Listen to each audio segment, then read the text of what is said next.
Buenos días, Sevilla. Venimos a predicar el mensaje del Evangelio. Queremos empezar esta mañana por un texto en la palabra del Señor. En Salmos, capítulo 5, dice así la palabra de Dios. Oh Señor, óyeme cuando oro, presta atención a mi gemido, escucha mi grito de auxilio, mi Rey y mi Dios, porque solo a ti dirijo mi oración. Señor, escucha mi voz por la mañana. Cada mañana llevo a ti mis peticiones y quedo a la espera.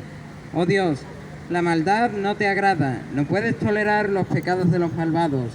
Por lo tanto, los orgullosos no pueden estar en tu presencia, porque aborreces a todo el que hace lo malo.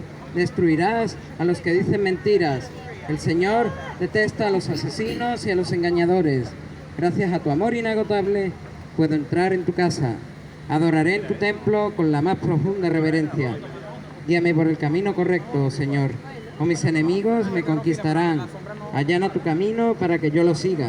Mis enemigos no pueden decir la verdad. Su deseo más profundo es destruir a los demás. Lo que hablan es repugnante, como el mal olor de una tumba abierta. Su lengua está llena de adulaciones. Oh Dios, declara a los culpables y haz que caigan en sus propias trampas. Expúlsalos a causa de sus muchos pecados, porque se rebelaron contra ti. Pero que se alegren todos los que en ti se refugian, que canten alegres alabanzas por siempre. Cúbrelos con tu protección, para que todos los que aman tu nombre estén llenos de alegría. Pues tú bendices a los justos, oh Señor, los rodeas con tu escudo de amor. Esta mañana tenemos este texto, dice así el subtítulo: para el director del coro, Salmo de David, acompáñese con flauta. Este salmo fue escrito por el rey David, el cual durante su vida tuvo que pasar varias tribulaciones.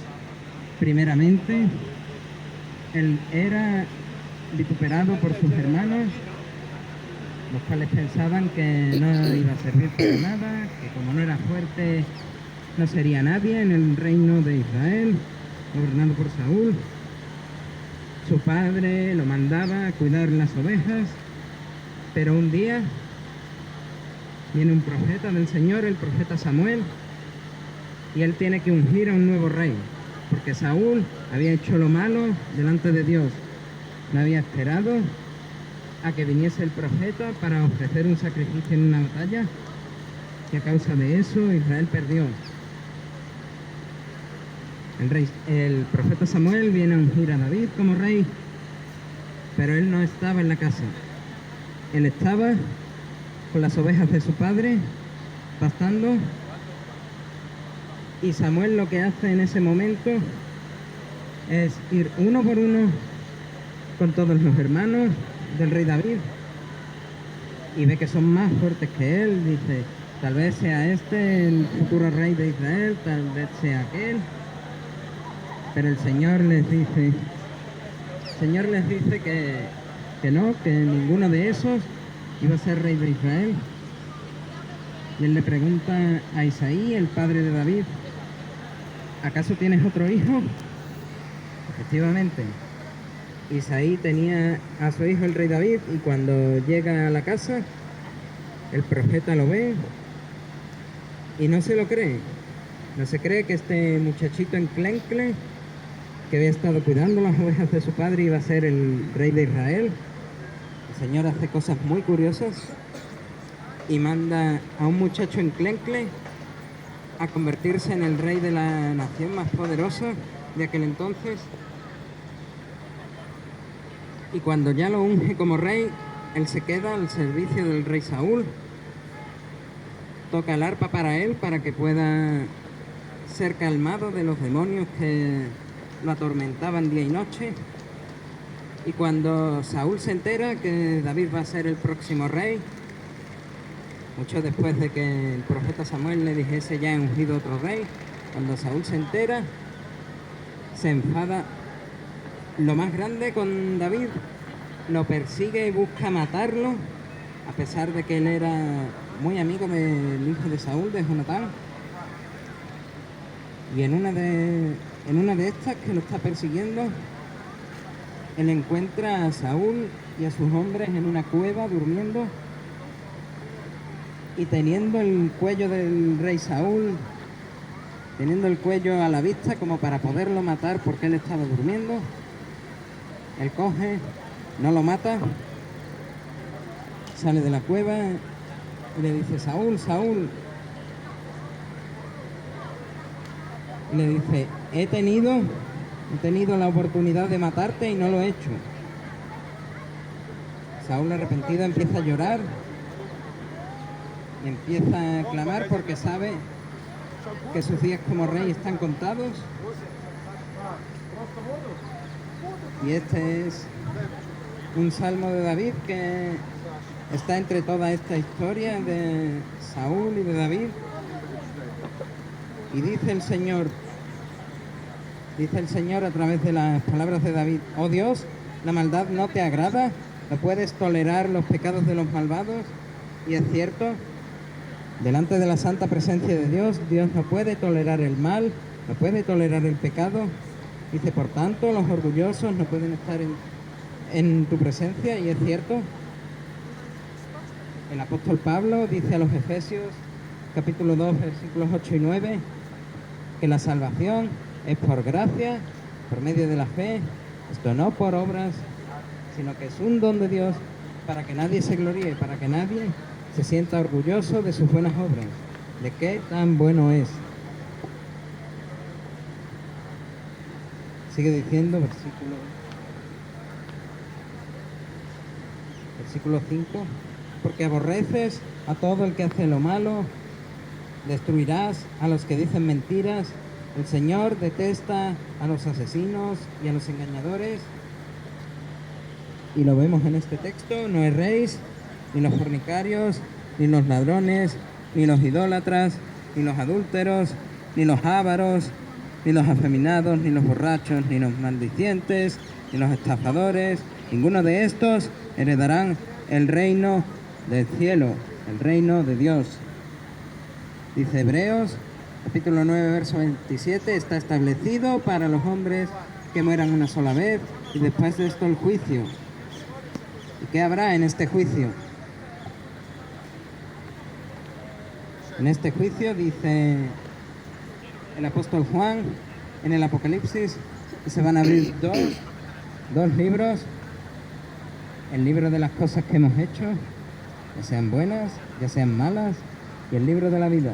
Si tu nombre no está inscrito en el libro de la vida, serás juzgado por las cosas que has hecho.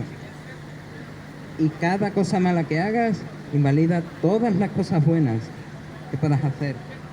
Ante Dios estamos con saldo negativo. Ante Dios, como dice el Salmo, porque aborreces a todo el que hace lo malo. Pero ¿qué dice el Salmo también? ¿Y qué dice Romanos 6, 23? Dice: la paga del pecado es muerte, pero la dádiva de Dios es vida eterna en Cristo. Y dice el Salmo: gracias a tu amor inagotable puedo entrar en tu casa. Y es cierto, gracias al amor de Dios, al amor que tiene por los que hacen lo que no deberían hacer, por los que cometen hamartía, pecan, es decir, hierran al blanco, no le dan al blanco. Es como si tú tienes un arco y una diana y tienes que disparar una flecha y con la flecha le das fuera de la diana. Todos los que hacen eso, todos los que no hacen lo que Dios pide que hagan,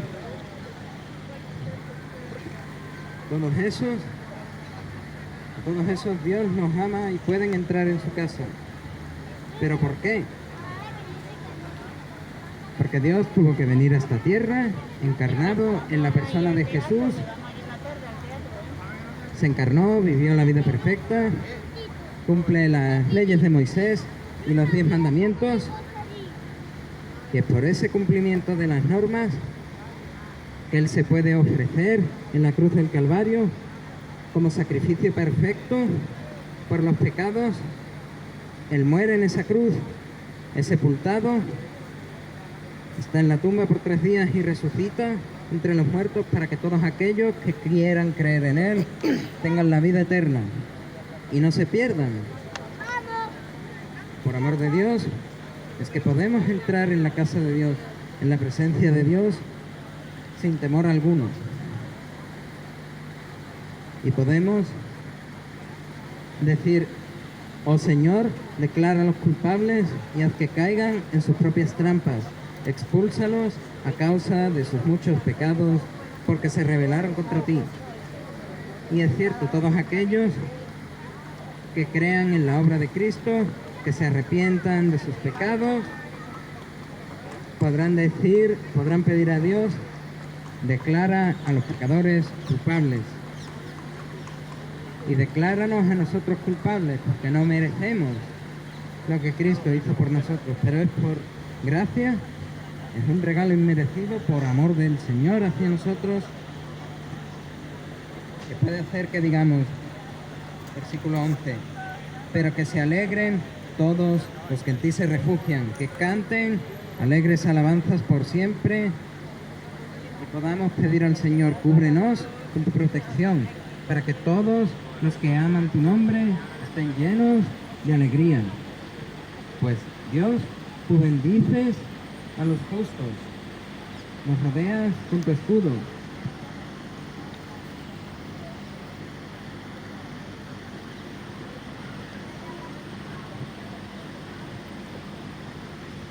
Y el Evangelio tiene dos noticias, una buena y una mala. La mala noticia, lo hemos leído: vamos a morir una sola vez, no hay reencarnación.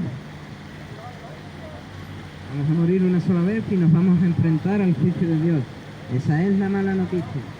La mala noticia no es todas las cosas malas que te puedan pasar en esta tierra. La mala noticia no es que todos los seres humanos mueren. La mala noticia es que viene después de la muerte.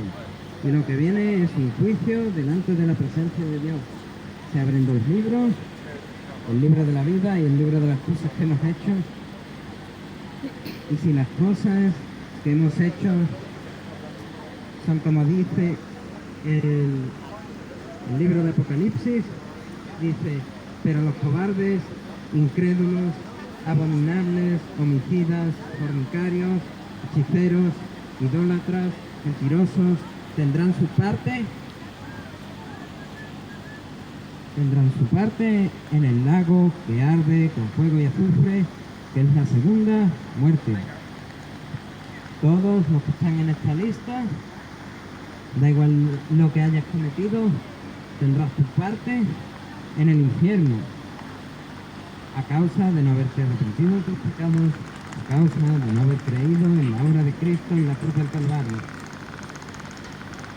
Es la verdad, es lo que dicen las Escrituras. No son mis palabras, no son las palabras de ellas. Yo mismo también merecía estar en el lago de fuego que arde con fuego y azufre, en ese infierno, en ese fuego interminable, en esa condenación eterna. Yo lo merecía.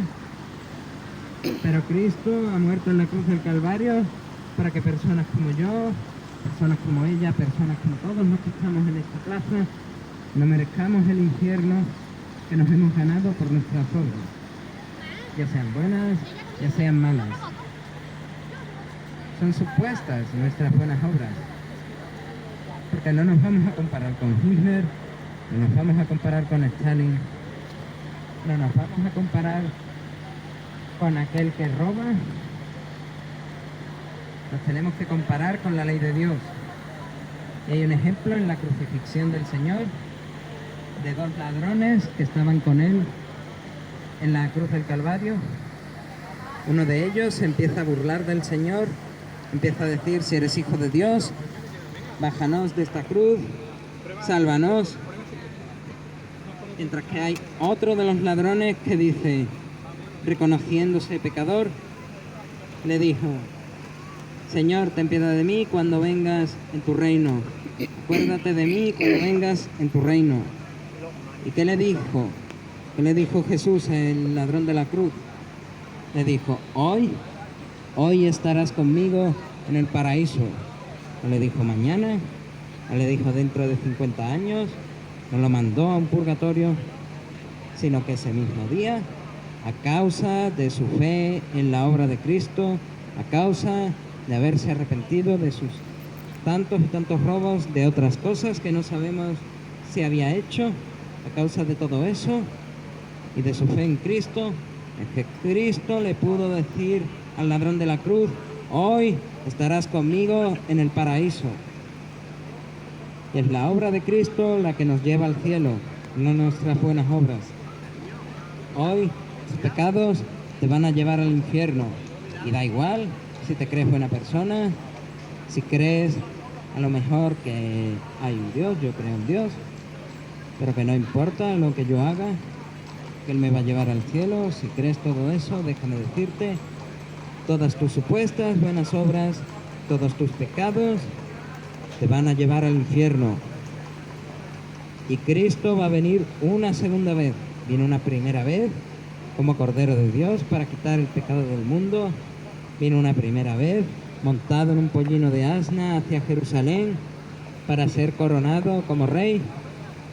Y vendrá una segunda vez como león, bajando de estos cielos, de las nubes, montado en un caballo blanco con una espada para juzgar al pecado y al pecador. Pero hay una solución a esto. Déjame preguntarte, ¿has hallado en Cristo plena salvación y vida eterna en el cielo por la sangre que Cristo vertió? ¿Te arrepientes de tus pecados y crees en Cristo como el Señor de tu corazón y Salvador de tu alma? Si es así, tu nombre está inscrito en el libro de la vida, con la sangre del Cordero de Dios, que tuvo que morir en esa cruz del Calvario, que fue sepultado y que resucitó al tercer día. Y Él dijo en el Getsemaní: Padre, si es posible, pasa de mí esta copa, pero que no se haga lo que yo quiero, sino que se haga tu voluntad. Jesús, durante toda su vida e incluso en sus momentos de mayor temor, quiso obedecer al Señor. El Dios encarnado, en sus peores momentos, en la misma cruz del Calvario, siendo crucificado, estando a punto de ser golpeado por una lanza en el costado, Él dijo: perdónalos, Padre, porque no saben lo que hacen. Y es por eso, por esa misericordia que pudo tener hacia todos aquellos que estaban allí, pecadores, hacia todos aquellos pecadores que van a creer en Él, hacia los que creyeron en Él en el pasado. Es gracias a la misericordia que Dios nos tiene, al amor que Dios nos tiene, a la gracia, a ese regalo inmerecido que Dios nos da, a la fe. Es gracias a eso que Él pudo decir en sus últimas palabras: consumado es. La obra de expiación ha sido cumplida. El pecado y la muerte han sido derrotados. La vida cristiana no se trata de ser perfectos, no se trata de llevar una vida conforme a los estándares de la ley de Dios, que no podemos. Las 613 leyes y los 10 mandamientos nadie los puede cumplir, están como por aquí, y nuestra obediencia a la ley, nuestras supuestas buenas obras están en el suelo. Dice el apóstol Pablo que toda rodilla se va a doblar ante Dios para confesar que Jesús es el Señor, para gloria de Dios el Padre. Y te puedes doblar ahora, en vida, para vida eterna, o cuando ya estés muerto, para una muerte eterna, para una condenación eterna en el infierno. Pero hoy es día de salvación y hoy es día de arrepentimiento. Arrepiéntanse de sus pecados y crean en Jesús como el Salvador de sus almas y el Señor de su corazón, aquel que puede decir lo que está bien y lo que está mal. Y si es así, serán inscritos en el libro de la vida. Cuando llegue el juicio de Dios, no tendrán que pasar por eso. Podrán pasar por un segundo tribunal, donde también serán juzgados por sus obras, pero todas las obras que hayan hecho en ese segundo tribunal les darán más galardones, menos galardones, pero no afectarán a su salvación. Su salvación, como dice el Salmo, está en Dios, está en Cristo. Y si no quieren creer en Él, la muerte, el juicio de Dios y después el infierno. Pero si quieren creer en Él, se escaparán del juicio de Dios delante de su santa presencia y podrán ir al cielo y obtener la vida eterna. A Él sea la gloria.